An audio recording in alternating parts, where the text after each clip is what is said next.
Hello and welcome to Euronews Tonight. Good to have you with us. Our top story. European leaders have wrapped up key talks in Sibiu in Romania with a call for a meeting on May the 28th that will set out the process of selecting the bloc's new leadership team. Climate change, European unity and the upcoming elections were also high on the summit agenda. European Council President Donald Tusk praised the spirit of the summit, adding that EU leaders stood united in their desire to shape the future of the bloc. The leaders have categorically demonstrated that they want to take full political responsibility, not only for single events or challenges, but for the European Union as a whole. Put simply, the Member States and the democratically elected leaders want to actively shape the way the EU functions and develops. Well, let's cross now to Sibiu and our political editor, Darren McCaffrey. Hello to you there, Darren. So there seems to be some division among the delegates there over the process to choose the successor to Jean-Claude Juncker. With elections around the corner, how can we expect this process to pan out? Yeah, I go as far as to say, Janat, that is not just some divisions, but rather quite deep divisions within the European Union on this idea of the Spitzenkandidat process. It is the process that led to Jean-Claude Juncker being elected Commission President back in 2014.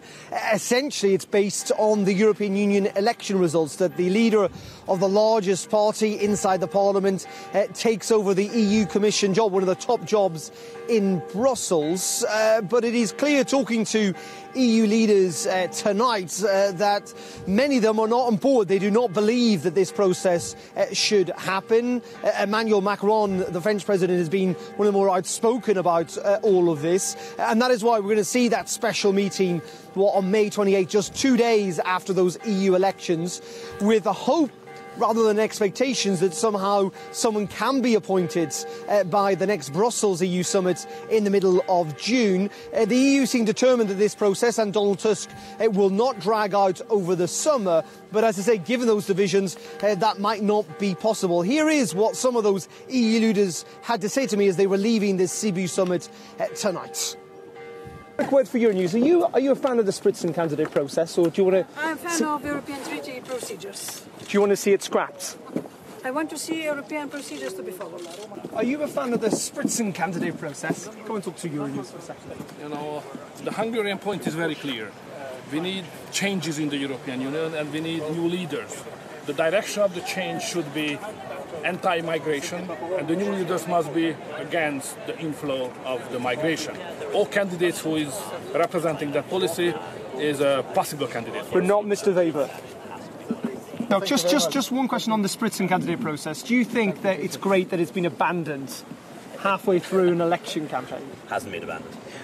Just from Euronews, just very quickly, on the Spitzenkandidat process, are you a fan? Do you think it's No, carry on? I'm not. As you know. And Darren, leaders ended this summit with a joint declaration setting out their goals for the next 5 years. Just give us some details about what they're aiming for.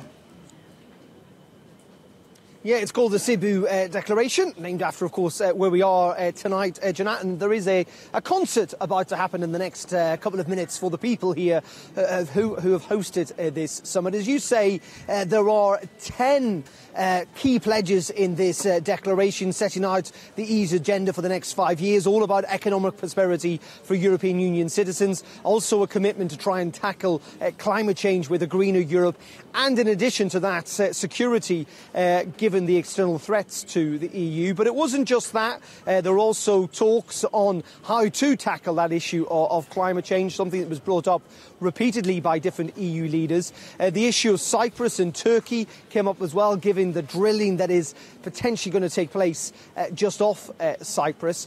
And there was a whole broad range, really, of topics covered. But ultimately, even looking at that declaration, it was much more broad strokes than any firm detail, Janat. Many would say this is simply an informal meeting without any hard decisions.